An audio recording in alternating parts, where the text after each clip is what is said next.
आचार्य रजनीश ने किताब लिखी थी संभोग से समाधि तक।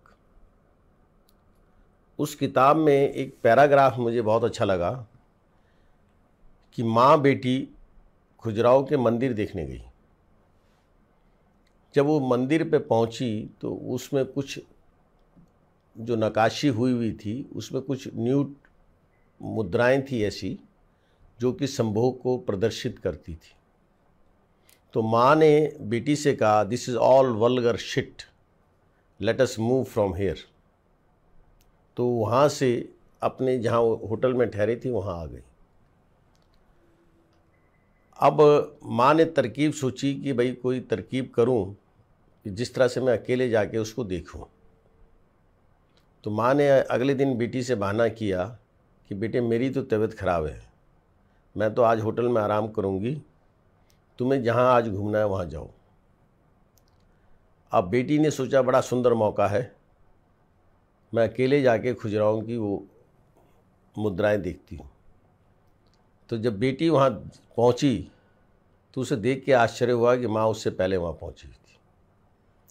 ये बात मैंने इसलिए आपसे कोट की कि 99% लोगों का माइंडसेट सेक्स की, जिसे हम सेक्स कहते हैं, काम हमारे यहाँ शास्त्रों में से सेक्स नहीं कहा गया, काम कहा गया है, की तरफ आकर्षित होता है। कि मनुष्य का एक माइंडसेट है, मनुष्य की प्रवृत्ति है, इसको ख़त्म नहीं किया जा सकता।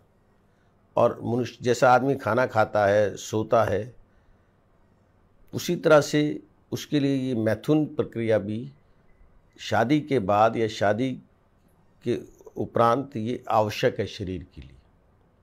क्योंकि इसका रीज़न, जो सेक्स क्रिया है वो केवल एक क्रिया ही नहीं है, वो एक तरह का मेंटल ट्रैंकुलाइज़र भी है, उसका सूदिंग इफेक्ट्स है।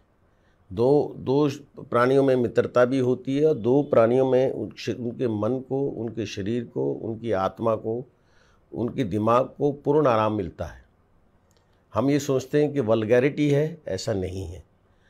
आपको अगर सेक्स की ज़्यादा ओपन चीज़ें देखनी हैं, जिसको हम वल्गैरिटी कहते हैं, हम अपने समाज को कहते हैं बहुत बुरा है, पेरिस के नाइट क्लब्स देखिए।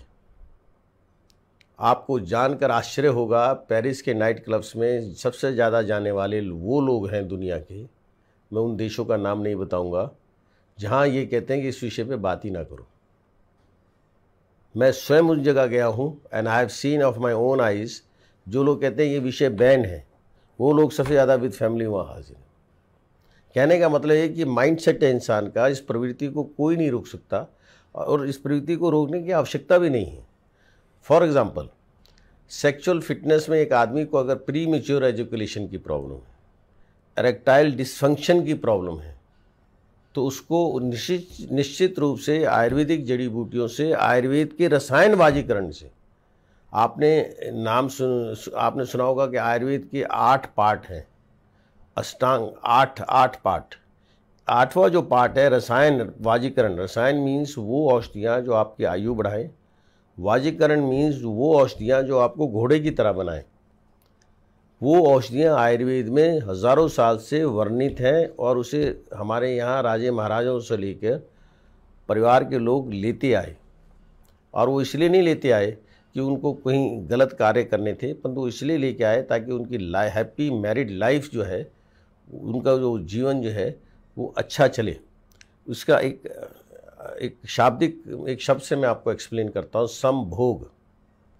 बड़ा कॉमन शब्द है। हम बात एक्चुअली इंडिया में दिक्कत क्या है, हमारे यहाँ सेक्स एजुकेशन नहीं है। अगर सेक्स एजुकेशन होगी तो हम लोग जिन विषयों को छुपाते हैं उन विषयों को हम छुपाएंगे नहीं, उसको हम डिस्कस करेंगे। और वो विषय कुछ भी नहीं है, नॉन इश्यूज़ हैं, नॉन इश्यूज़ को हम बड़ा इशू बना लेते हैं, जबकि सही मायने में वो इश्यूज़ नहीं होते। समभोग माने, सम माने बराबर, भोग माने आनंद। जिस एक्ट में दोनों को, पति पत्नी को पूरा आनंद मिले, उसको संभोग कहते हैं। अब उसमें अगर एक हस्बैंड पहले डिस्चार्ज होता है तो उसको प्रीमैच्योर एजुकेशन कहते हैं। अगर उसको कम जोश आता है तो उसको एरेक्टाइल डिसफंक्शन कहते हैं। इसके साथ साथ अगर बच्चे नहीं हो रहे, सीमन एनालिसिस उसने कराया, उसका टोटल काउंट कम है, उसकी मोर्टेलिटी कम है। टोटल काउंट कहते हैं संख्या को। यहाँ मैं एक चीज़ और क्लियर कर दूँ ये जो संख्या है टोटल काउंट की वो मिलियन में आती है। 60 से 120 मिलियन जो है नॉर्मल होते हैं। और मैं अपने व्यूअर्स को ये भी बताना चाहूँगा, 1 मिलियन में 10 लाख स्पर्म होते हैं। अगर किसी के 20, 25, 30 मिलियन स्पर्म हैं, निश्चित रूप से कम है, परंतु वो घबराए नहीं। आयुर्वेद की रसायन वाजीकरण औषधियों से उसको निश्चित बढ़ाया जा सकता है। इसके साथ साथ आती है मोटेलिटी। मोटेलिटी कहते हैं total power of the sperm. वो जो स्पर्म है हमारी, उसकी कितनी पावर है, वो थोड़ा सा हमारी लाइफस्टाइल और थोड़ा हमारी मेडिसिन पे डिपेंड करता है। आपको मैं एग्जांपल देना चाहूँगा, घोड़ा, गधा और खच्चर, आप तीनों को देखो, मेडिकली उनकी जीन्स को देखो। आप घोड़ा रन करता है, घोड़े की हॉर्स पावर के बेस पे दुनिया की सारी पावरें बनी हैं। खच्चर रन नहीं करती, उसकी आप मूवमेंट देखें।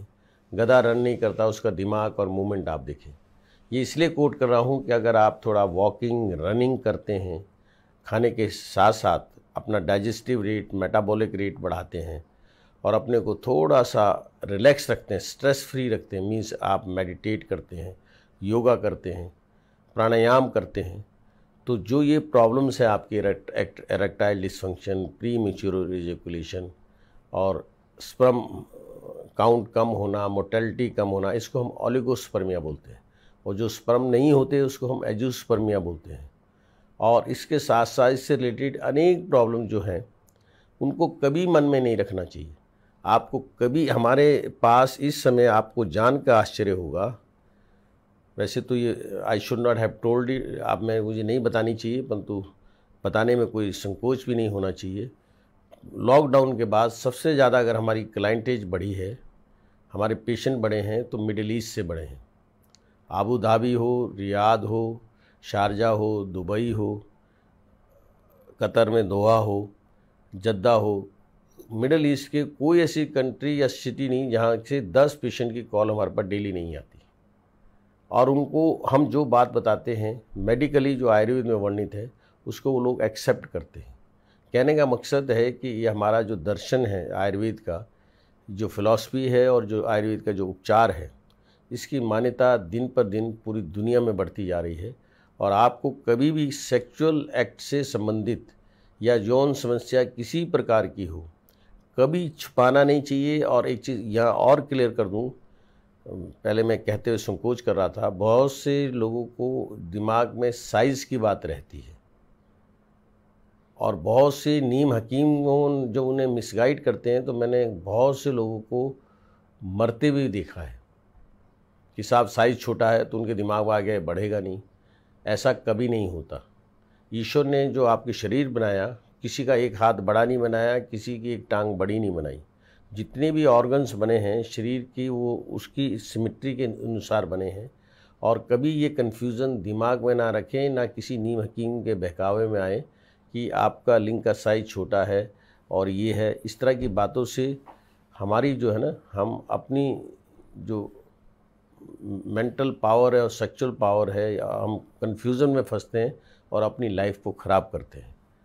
आपको इससे संबंधित कभी भी कोई समस्या हो, आप आरोग्य धाम में डॉक्टर राकेश अग्रवाल और हमारी पूरी टीम ऑफ डॉक्टर्स हैं। मैं 3rd जनरेशन आयुर्वेदा डॉक्टर हूँ, हमारे बच्चे वो 4th जनरेशन है। आप कभी भी हमारी सेवाएं ले सकते हैं और आप उपचार करा सकते हैं। नमस्कार।